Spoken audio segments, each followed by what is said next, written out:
Gonna be our last stream for today because okay, this is my third stream. Shit, I was today like I'm kind of productive. I was learning a lot. Like I've been learning a lot. Shit, bro. Especially the last motion that we debated. It was cool. My performance was alright, but basically the argument is cool, but it wasn't really that structured, which I'm kind of like, nah, hell nah. But it was good. But I'm trying to like restructure this. Um, maybe. Oh fuck. And also the fan is really annoying as fuck. So, tomorrow I'm going to wake up at 7, not 7:06, and I'm going to go to the campus at 7 because I have like I have like responsibility to be the committee there for for a very short time, and then afterwards I'm going to practice again with my friend in the campus. So we're not going to have stream tomorrow, I guess, at least in in the day. Probably at night I will continue. So so for assignment I'm going to um, restructure fuck restructure the what motion is this? What is this? Anti-senescence, senescence, yes, anti-senescence motion. Okay, so right now, first meta filing. Okay, it's 9 a.m. It's 9 p.m. right now. Fuck. First meta filing. Um,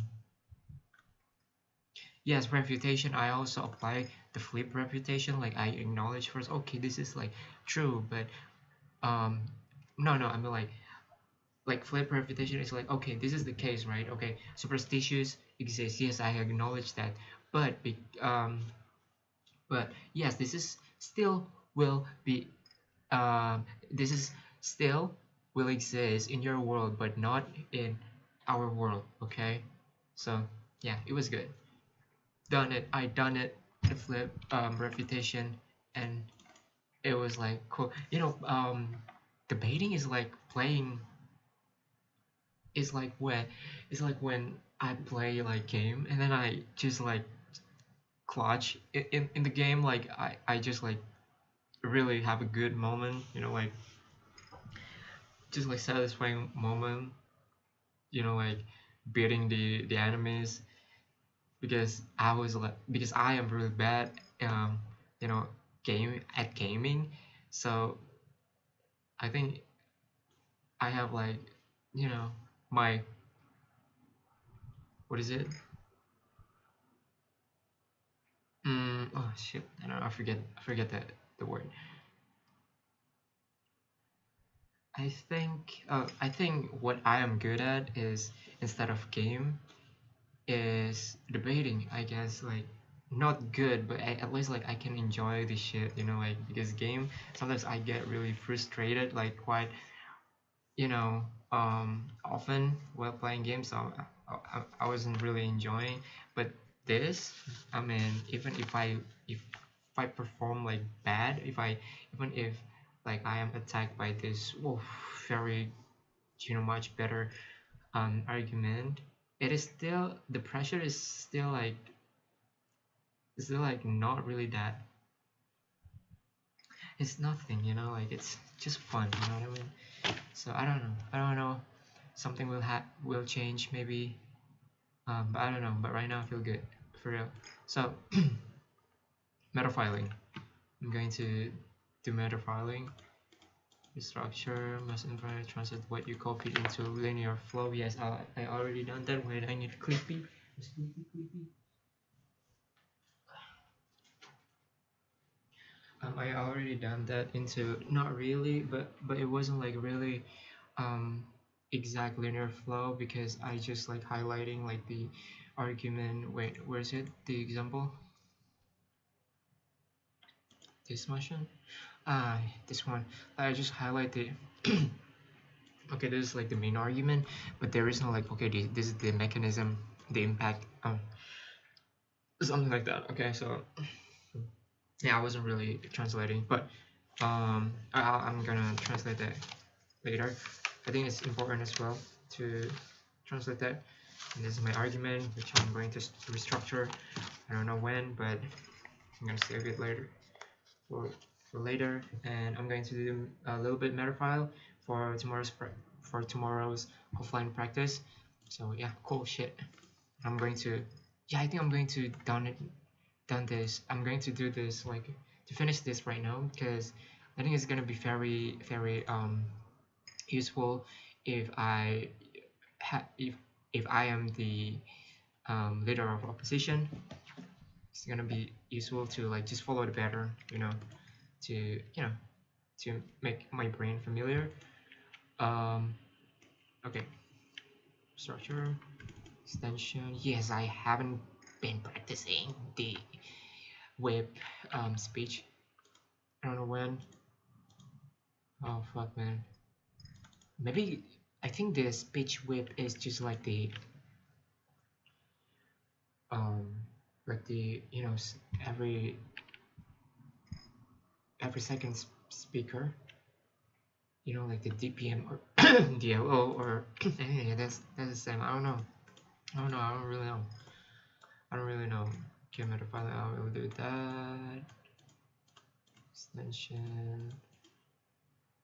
Okay, so no. But yeah, I think I'm going to continue to watch this as well. Well, there's a lot of things that I'm going to do for real, for real. Um,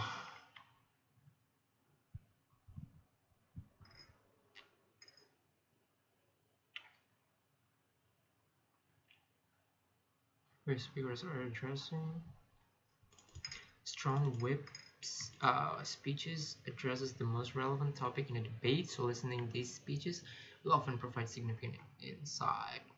There's cool tips. Very cool, very useful.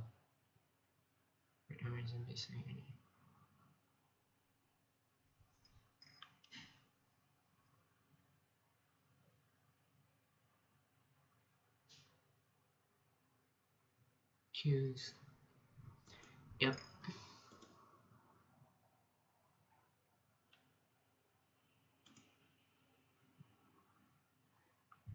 Okay, so the problem. So first rebuttal. Rebuttal. I think I know how to rebut. You just have to like point out which argument or which statement that the for example PMs has addressed that you think that is missing something or it is misleading or it is not relevant. You just have to point out the statement and then justify it. That's it. That's all. Easy. Like this. Like it is. For example, like the PM said, it is bad that animals are humiliated. She agreed with that. Okay, and this debate is playing out in concept of Western liberal democracy, where there are rules against torture. It is dictated by and governed by law, by God. So animals are humiliated. I think is not a is it is not like the act. It is not happening. Okay, animals are humiliated, are immoral. Okay, but it is not happening in our current status quo, so it is no problem. So why are you addressing that? I don't know. For example, like how animals production takes part. Oh yeah, she addressed that the PM forgot to mention how animals production takes part. So basically, there are rules for each farm and the type of suffering production differs or something like that. Um, but hold on.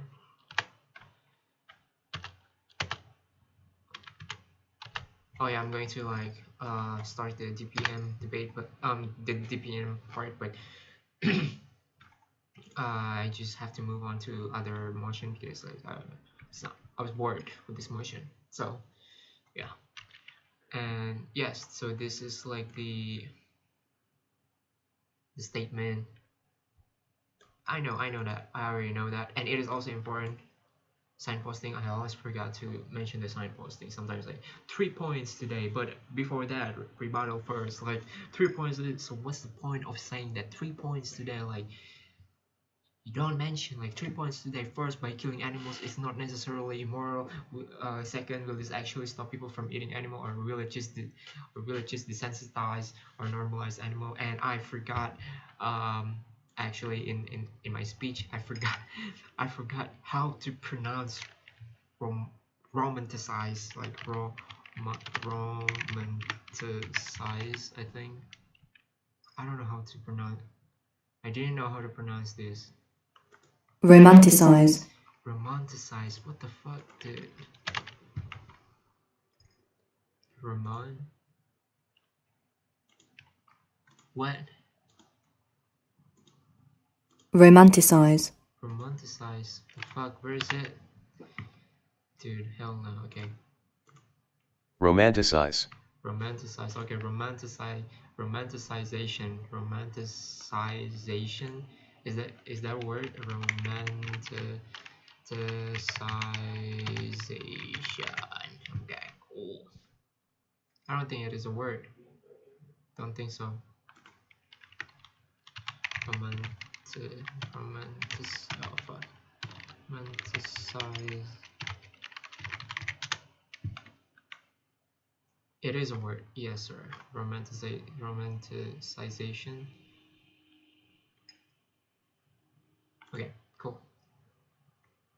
Yes. Killing is immoral.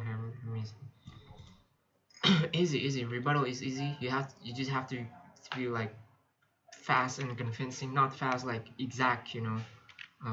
And you don't want to like make your rebuttal, you know, part to be like unnecessary or like it is like repetitive. You know, you just have to be exact. Okay, point it out, give the justification for that, and then cool, you got it. And this is like the problem. Where's the problem? Okay, animals shape reality, but they do not shape goals.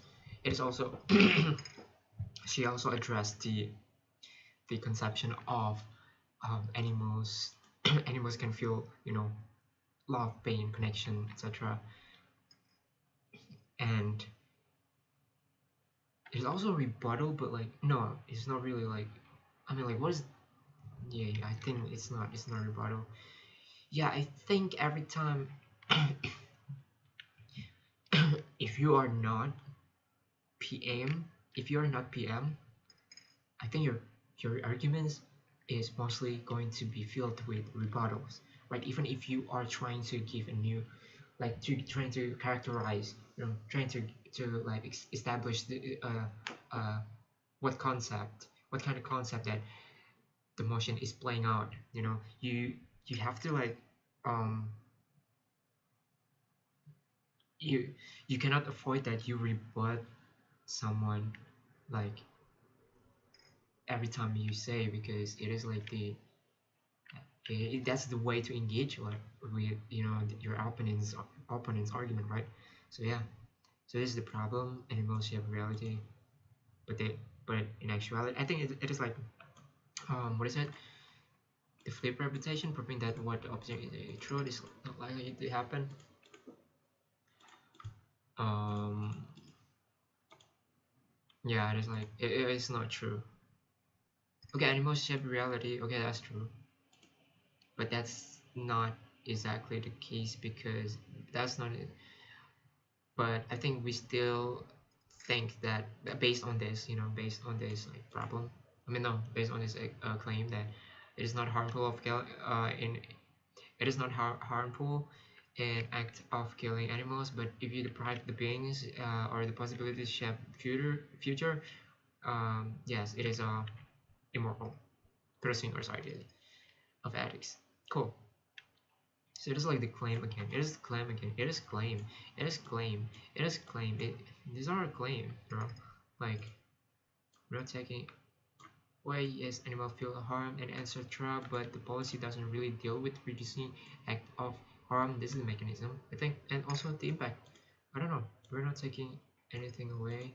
Yes, animal feel harm, but the policy is not gonna work. I think um the mechanism is like the solution, right? There is no solution. It's just like saying that okay, the policy doesn't work out, man. Okay, that's it. How about this? What will what will people react if they see animals? Okay, there we go. There is a mechanism here. How people would react. What is it in the debate language? I think it was backlash, if I'm not mistaken. Response from yes, this is the backlash. Backlash argument. Of course, there is like mechanism. Like most people know animal suffers, but let's assume that it is a revelation, right? People do not know that animals suffer. Okay. So the result. Oh, this is the mechanism actually. Like, what will happen if people do not know that animal suffer, and then this policy is implemented, finally implemented? Okay, some people will outrage. We've seen many things that when people do get outraged, for example, like from the image of war, image of women being raped brutally in Warsaw. I don't know what that is.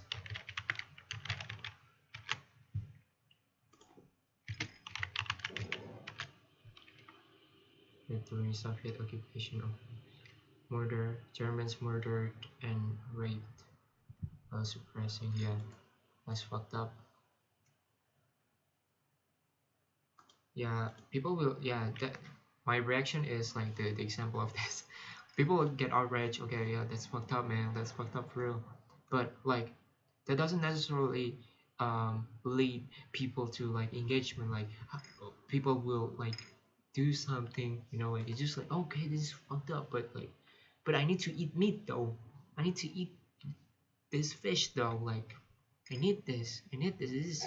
This cheap, okay? I need to eat this, and this good as well, bro. I cannot eat like veggies every day. Like yeah, doesn't really engage. There's a possibility people will react like I just reacted. Okay, so conclusion. So this is like mechanism. Actually, it's more like a mechanism for me. It's like a mechanism, and then this is like the result. Um, we saw some people. Wait, hold on. Hey, some of them might not buy, but some of them won't translate that into action. What will happen is that in the long run, we normalize animal suffering, constant presence in our surroundings, etc. This is the result. Okay. Um, and then the three, I don't know the three. The three is like really weird. Yeah, she doesn't explain it quite completely because of the time. PM don't account the complexity of different levels of suffering take place, and it is not suited with the signposting that she said before. Like she had said before, like how this loses legitimacy animal fighting. Like what the fuck does that mean? I don't even know that, and this doesn't suit with that. Okay, so backlash. People have structural pattern with meat, like from like indigenous people, like it relates to the cultural autonomy. You know I don't know. Let me see. I think so. It's right here. Oh no. Oh no. Yeah, probably like that. It's like the mechanism. This is like most people. It's not actually a problem. Like it's just like the okay. This is like the situation, right? This is the situation.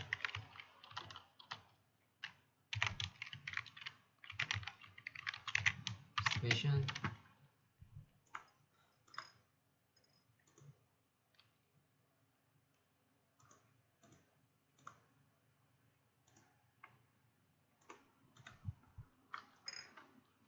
So I think the debate is not always like the applied science, like they have to like follow like the template, or like just like logical, not necessarily like using like yeah, I don't know what the fixated like structure. You can be like, you can be persuasive without using like you know fixated structure. You can like this, like you have to mention the problem first, you have to mention the, and then the mechanism, and then no, it's not, it is not actually should, it's not actually it shouldn't be like that, but this I mean this structure is going to be useful for a novice, that's for sure. But once you already get into like where you can like just like like you already familiar with everything, like what I mean, like you're already familiar with it, so you can just like start, by everything that you think it is going to be effective to you know persuade someone. So yeah, right now I think I need to still follow the structure, the linear flow especially. It is just very helpful, because sometimes I do not stick to the structure, and sometimes I just, so sometimes when I try to like impromptu speech, right, when I try to like speak, the moment I deliver my speech, right, every time I do not look like the every time I do not look the written structure that I have set. So I just focus on, for example, on camera. I do not focus on what I have written. Sometimes I just, my point is like jumping from one point to another point. Sometimes, okay, I'm explaining the A point, and then suddenly I I don't know. I just feel like what I what I was saying is just like really to like the point that is still on the number three. So I just mention it. So and then when it is the time for, when it was the time for me to like mentioning like the third point, it sounds like repetitive because I already mentioned it in the first point. So it is kind of like jumpy, it's not, it is not neat, it's not structured, it's not followed by logical links. So yeah, I think we should work on that logical links. Yeah, how things are chained together, like yeah. So yeah, think of it as a burger, layers, it has layers. Okay, so the problem here, so you're talking about the problem here, just focus on the problem, um, and then try to figure out the solution. Just look at it again. Okay, here I'm saying the problem. This is the problem look like. This is what world look like in my case. And then so why my world is better than your world. Why my world can save life, while your world can be harmful for humanity, like something like that. And I think my tendency while I was trying to present my argument was like I use a lot of energy by being like tight, like what is it, tension, like by being tense, like my my muscle, my hand gesture, my body language seems like really tense, like something like okay, like and rigid. And I think it costs a lot of energy. So I think I have to stop. I have to minimize that at least. Like sometimes I do that out of just like excitement, because okay, this is my argument is already good here. I'm gonna fuck you up, man. So, or I was just feeling like not confident, so like I have to like like I wasn't confident, so what I want is I just want to talk like, okay, just chill, like, all right, it's okay, okay, like it's all right, just talk like calmly, like yeah, that's what I want. Okay, so What is my assignment right now?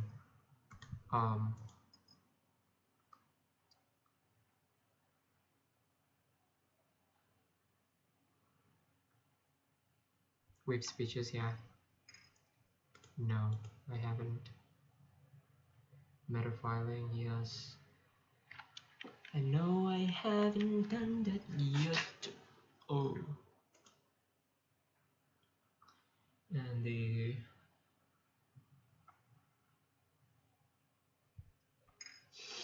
I'm tired, man.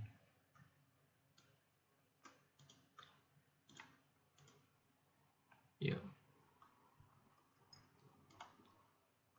So it was a little bit of reflection. Burden mechanisms. Yes, I still do not know what burden is. Burden of proof. Burden is probably something that you can debate, something that claim that can be debated, I guess. I don't know.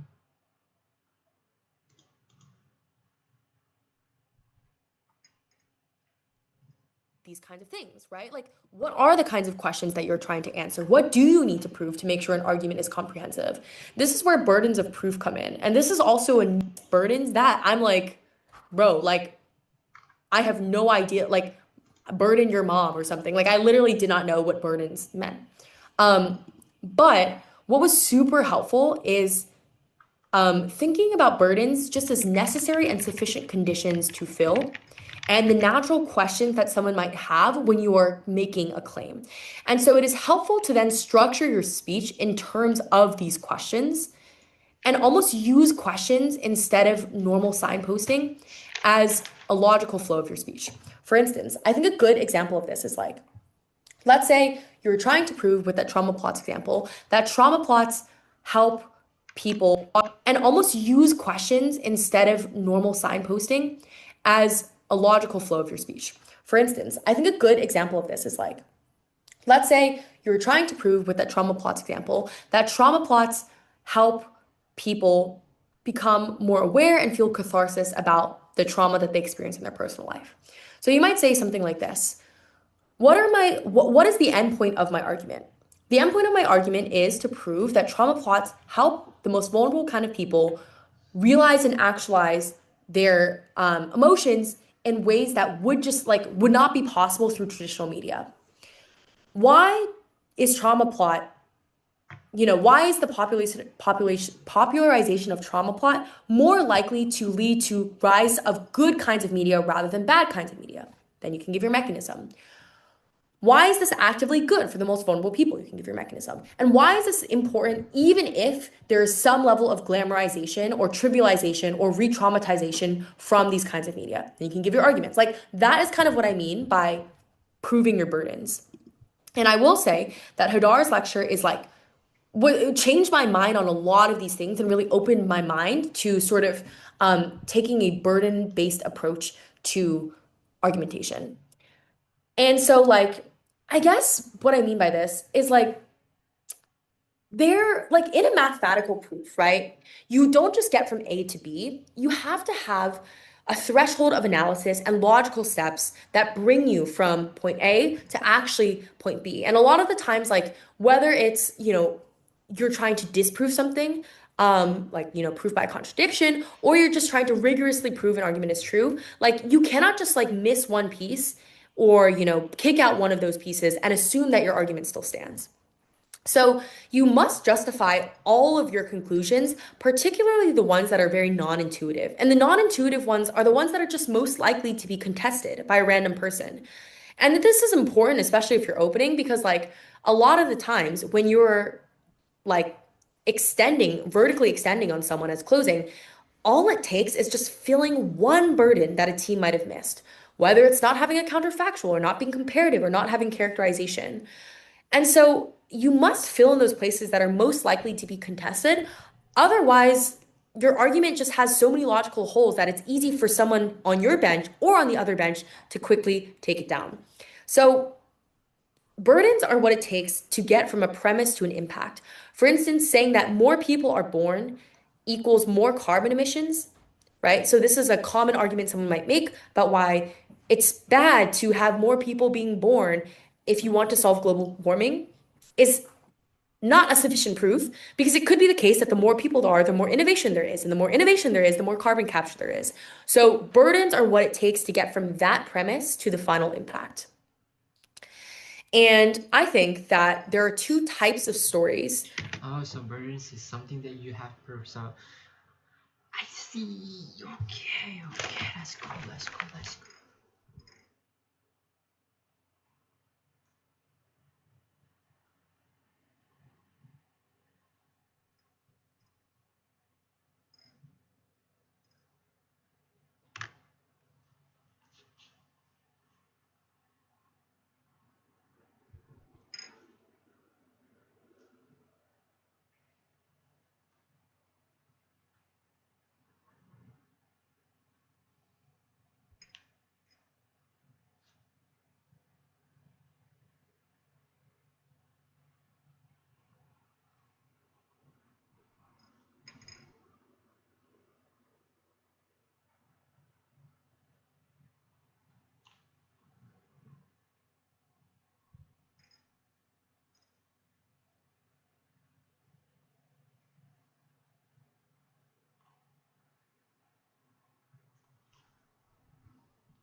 Cool shit. All right.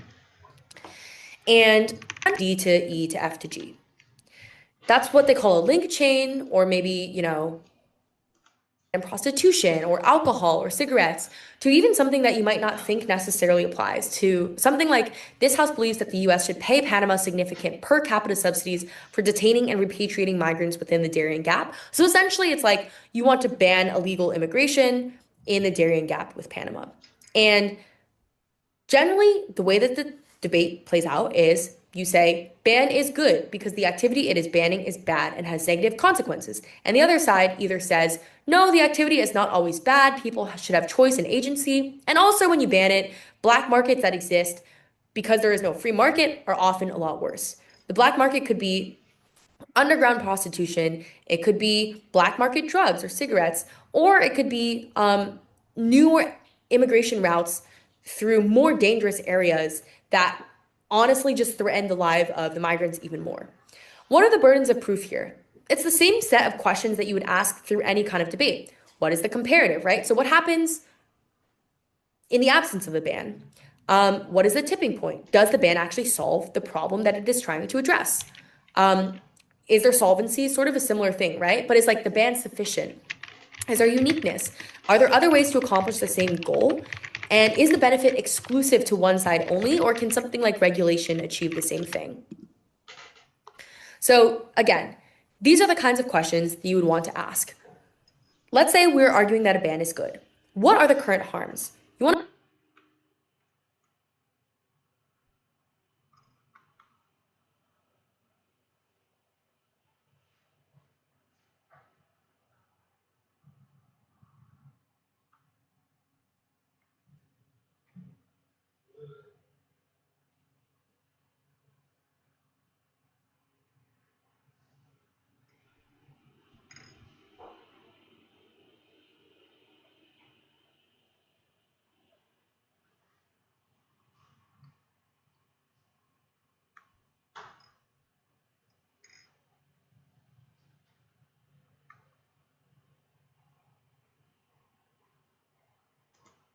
to start every debate with setting the stakes of the debate, right? So why is the thing that you're trying to ban necessarily harmful, and why is a ban needed? Second,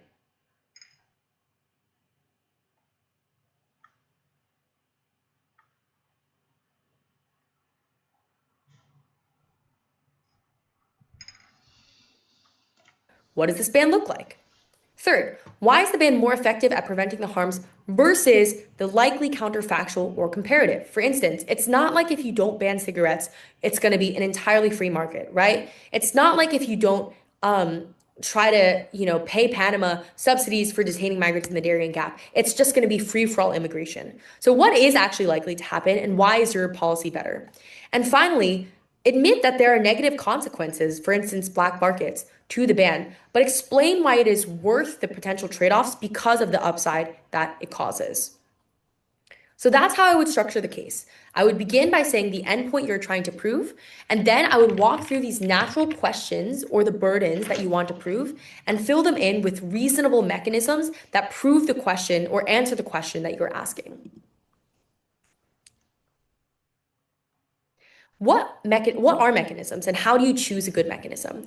A mechanism which sounds like a dumb, very jargony word, but it's just a specific reason. It's just a convincing reason to believe that you have a good answer to one of these questions, right? So for instance, what are the current harms? It could just be like people overindulging in drugs.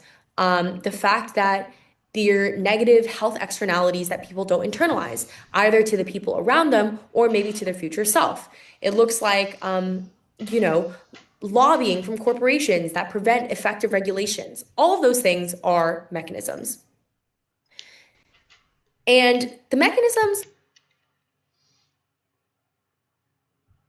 in my opinion, should be quite strong because they do not co-opt the other side, right? Like you're not trying to just choose symmetric things that happen on both sides. They should be very unique and come naturally as a result of the motion. So it is something that is directly implied from the policy or the narrative or the stance that you're going to take.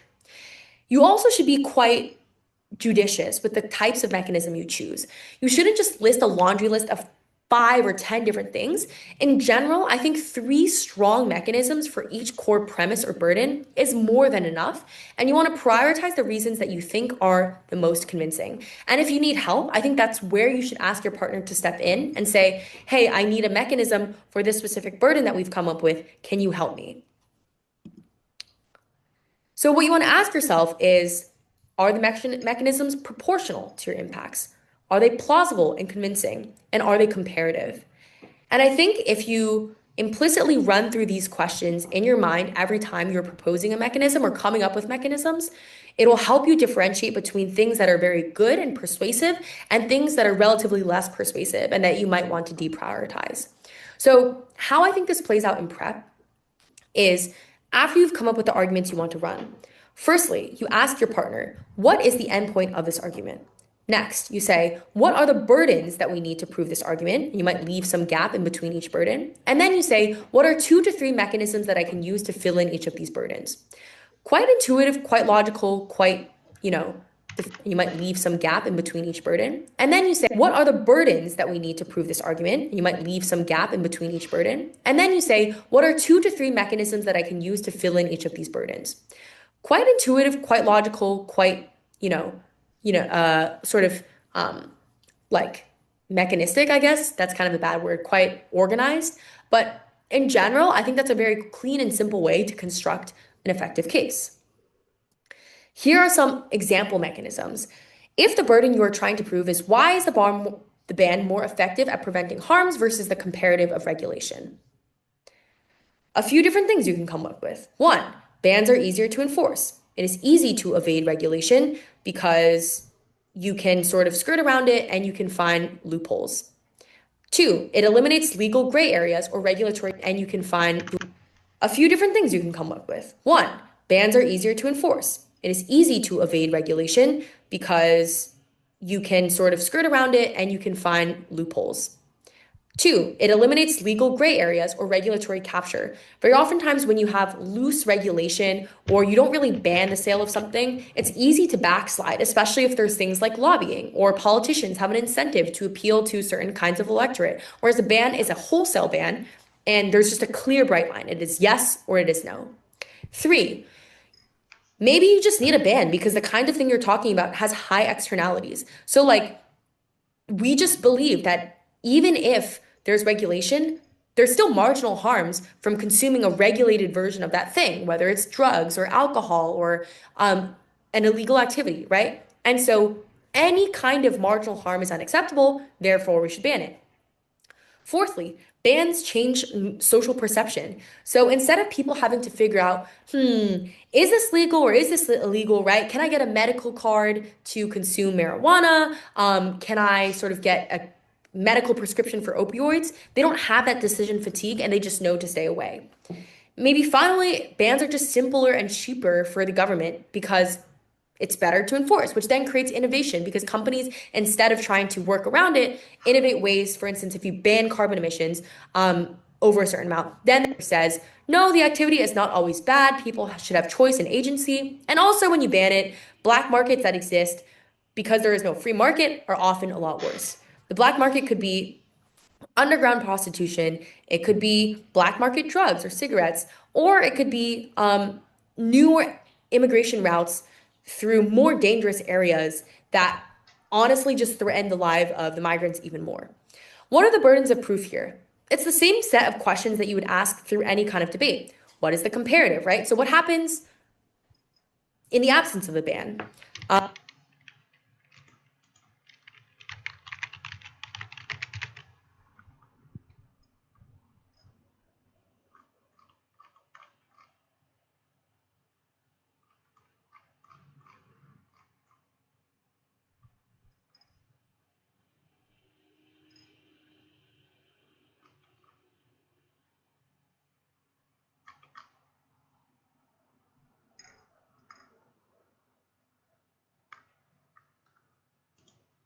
What are the burdens of proof here? It's the same set of questions that you would ask through any kind of debate. What is the comparative, right? So what happens?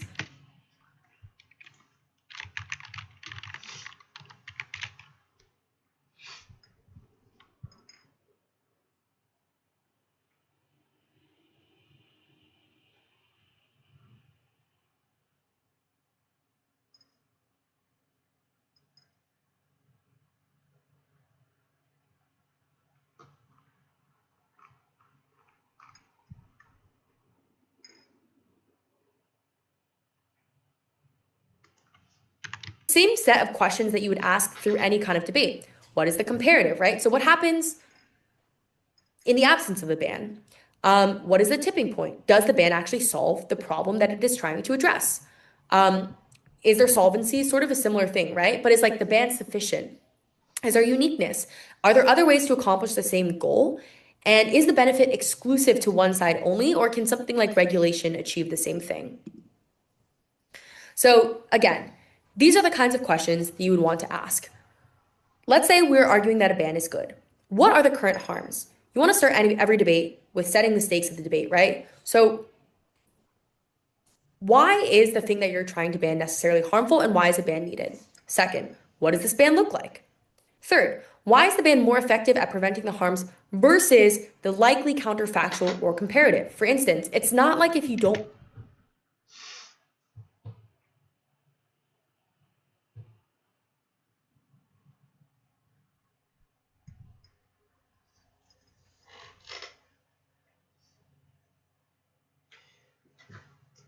This is great.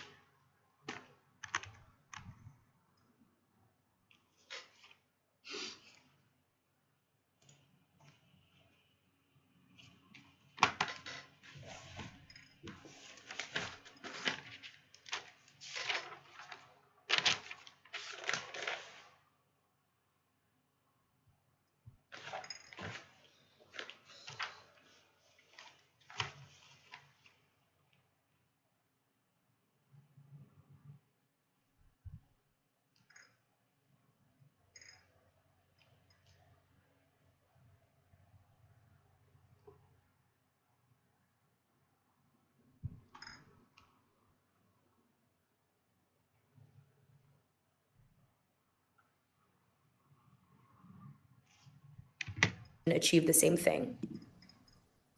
So again, these are the kinds of questions that you would want to ask. Let's say we're arguing that a ban is good. What are the current harms? You want to start every debate with setting the stakes of the debate, right? So let's say we're arguing that a ban is good. What are the current harms? You want to start every debate with setting the stakes of the debate, right? So you want to start every debate with setting the stakes of the debate, right? So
shit.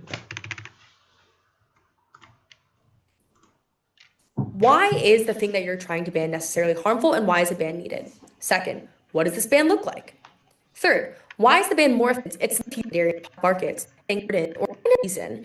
It's just a convincing reason to believe that you have a good answer to one of these questions, right? So, for instance, what are the current harms? It could just be like people overindulging in drugs, the fact that there are negative health externalities that people don't internalize.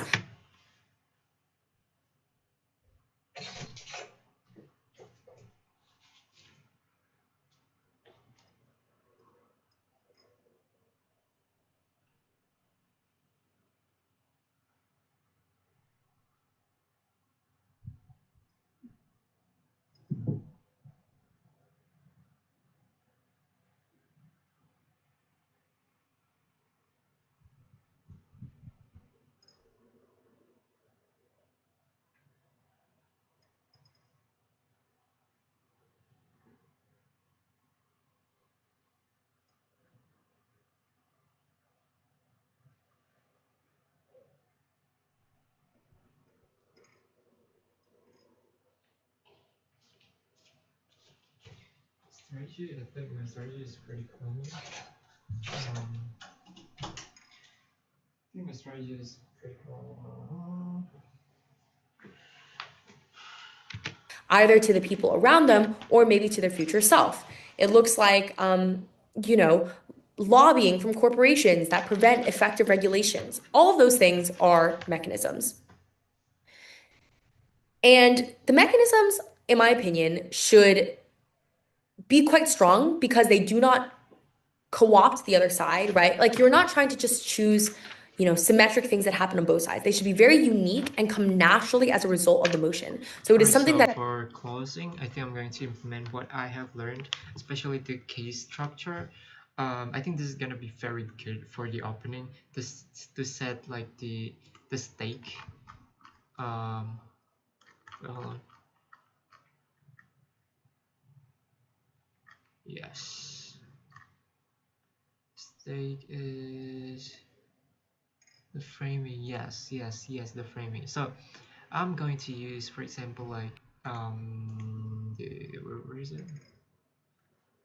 Oh shit, here we go. Okay, this has regrets. Humanity's obsession with anti-senescence. Anti-senescence, okay?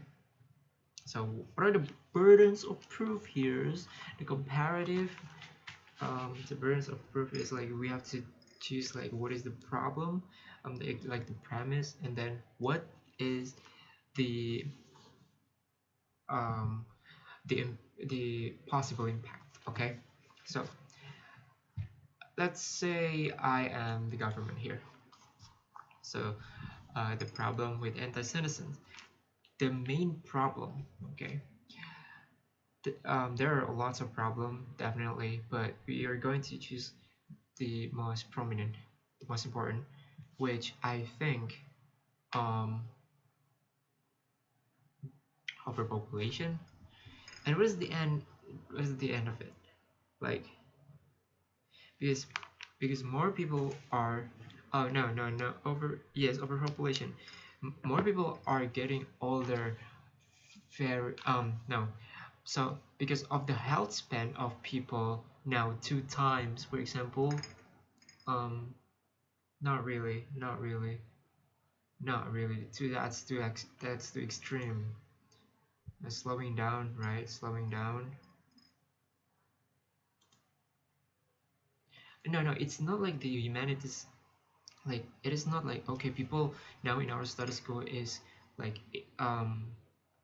have 2 times more health span. No, it's like obsession, like the process of achieving achieving these goals, the narrative of anti-senescence, okay, to achieve this narrative of anti-senescence. So the obsession, the process, okay. So what is the harmful side of, what is the side effect of this? I think it is gonna be, despite of insecurity, despite of I think it is gonna be very strict schedule, because anti-senescence first requires money, okay, So the premise is um, anti-senescence anti-senescence obsession can lead to first um, very strict schedule. People cannot in people cannot people don't have much time to do their hobbies, despite, like, for example, working out. They cannot enjoy like food because they are too obsessed with, okay, I have to count my calorie, I have to count this and that, I have to protect my diet from this cholesterol. Third, yes, working out, like we have to, like, working out, okay, wake up at 6, morning routine. um I'm sorry I cannot hang out with you. I because you are because you want to hang out at cafe, drinking coffee. I don't like coffee. I am this and that. It prevents my um wait it because I take this medication. Okay, those reasons are plausible enough. Okay, strict schedule, strict life. Okay, strict life. Obsession with anti-senescence lead to strict life. Okay, because people obsessed with anti-senescence, the end point is having very strict life, strict schedule, not happy. That's the end point, possible end point. Okay, that is um, that's the comparative as well. What other comparatives will say? Well, anti-senescence, because we maintain our body. We take this medication. There will be um, this is gonna be positive for humanity, because the research can be, yeah, the opposition can talk about the research, this and that, save humanity, but this is gonna be a long journey. So what's the point of that? Is not prioritized. So um, this obsession must be stopped. Okay, because people are trying to look better, to afraid of dying, and this is prevent them to present moment. It it it it robs their present moment. It robs their um, time to actually enjoy um, the actual living. But instead they try to, like, constantly prevent um, yeah, prevent those good time to, like, for the activity that is um, just for validation, extra for just for external validation. Okay, caste structure. Let's go. That's the good. That's good, but that's too long. I think I have to, like, um simplify that more. And what are the current harms? Okay, the current harms. Um, the current harms is, as the status quo says, obsession. Okay, obsession with anti-senescence. Why we need this policy? Why we need this policy? As a regrets, right? So as a government, why we need this policy? Why we need to change this policy? Okay, why we need to change this world? Okay, because it can lead to people unhappiness, happiness, and etc.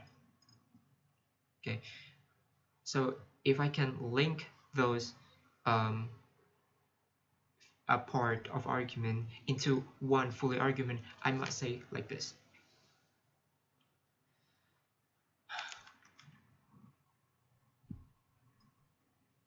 Humanity's obsession, meaning that people are constantly attempting to make themselves look younger, to prevent, to make themselves look younger and live more long. And in order to do that, oh wait, yes, and in order to do that, it requires a lot of sacrifice and resource for money. Anti-senescent practice is relatively very expensive. People will people in the status quo are trying so hard to fulfill their need to do this practice, to do this procedure, to buy for this. That's too long. Okay, second, people are going to have very less time, like live a normal life, because they are caged by this strict schedule to sleep early, wake up early, um, um, strict diet, strict lifestyle, and this is gonna prevent them to live in this requirement robs their present moment. So that's why we need to change this world. We need to erase, we need to stop humanity's obsession with anti-senescence. So that's cool. That's great. That's I think that's vague enough. I think that's comparative enough, and it has very solid tipping point, because first I explained the, like, okay, this is the current problems, and second, what this what does this problem look like? Okay, it's like this. And then next, the core structure number two, what does the BAME look like? I think it is more like, what does the policy look like that I am going to implement? And because this house regrets, I think there is no like solution, right? I don't know, like the actual, like it's not like a policy motion. So we I think policy motion doesn't need, like, wait, hold on. Policy motion. Yeah, it doesn't require model. It doesn't require yeah, like what type of, like, policy are am I going to, like, establish. So what does the band look like? What does the policy look like? So I think it is more like the, yeah, this is like a model. I don't need model in this. So next, why is the ban more effective? Why is the policy more effective? Why is my world is more effective at preventing harms than the comparative? And what is the counterfactual? Okay, cool. Why it, so secondly, why is the world without humanity's obsession with anti-senescence could lead to the completely pure happiness? No. Why is the world where humanity's obsession with anti-senescence could lead to better human connection and happiness? So this is, so happiness is, so that's why we need to, right, no, why is the world why is the world where anti-senescence, that humanity's obsession with anti-senescence um, better? Because it leads to happiness, it leads to better connection. Okay, counterfactual. While in in the opposition's world, humans are more unhappy. Why? Because they have this strict schedule for diet, for very strict lifestyles that prevent them to achieve this, to achieve, for example, like to look younger. And then after this has achieved, they thrive for something else. For example, they want their skin to still be, still be young. They want their cognitive ability still be young. They want to prevent, for example, like, forget what is beacon in English.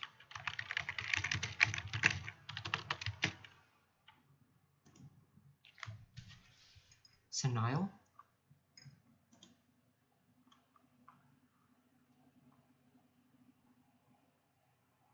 Memory loss. So because they want to improve their cognitive ability, they want to prevent memory loss. They should achieve this, they should try for this. There is no time for human connection, actual human connection. There is no time for the present moment to actually live in their life. So why in our world the humanity will be much happier. That's cool. Okay, fourth, and then fourthly, why are the potential okay, the potential negative that would trade off, maybe people are not um so the trade-off is maybe in my world people are not going to people's health span are going to stock just like are going to stock people's health span maybe are going to just the same, maybe are going to just the same. Um there is no like improvement. Well, there is improvement, but the improvement are solely depend on their lifestyle. So if people are eating junk food as their diet, maybe they will die soon compared to people who live like eat like natural food or just real food. Okay, that's the trade-off that I think it is more worth. um why and that's the trade-off, and I think it is worth it because people there is an there is an agency for people to actually live their life as they want. Okay, while in your world where humanity's obsession with anti-senescence is like really dominant, people are easy to be uh, capitalized, to be commercialized, to be controlled. They don't have agency but just follow the trend. For example, there is an anti-aging um, medication, there is an medication for to improve your cognitive ability, and for constant you know constant trying to achieve something and something. This is gonna be very toxic, and I think this is a toxic like self-improvement. While in my world people have agency, right? People have control over their lives, whether they are going to die soon or not. It is in their hands. Well, it's not necessarily in their hands fully, but they have agency to do that, to choose a healthy or either healthy or bad lifestyle. Cool. That is like the entire argument that I think this is the template is cool, bro. I think I'm going to use this for real. um yeah, the burdens is cool. This is cool. I don't realize like in delivering those speech, I didn't think about, oh, this is mechanism. Okay, this is problem. I cannot even like identify it because it was so fast. Like it was happening so fast in my brain, so I cannot do that. I cannot identify it. But that was cool. That was cool. It's an hour. I have to go to sleep. See you tomorrow. I have to wake up early tomorrow. So as a opposition, no, as a government, we're proud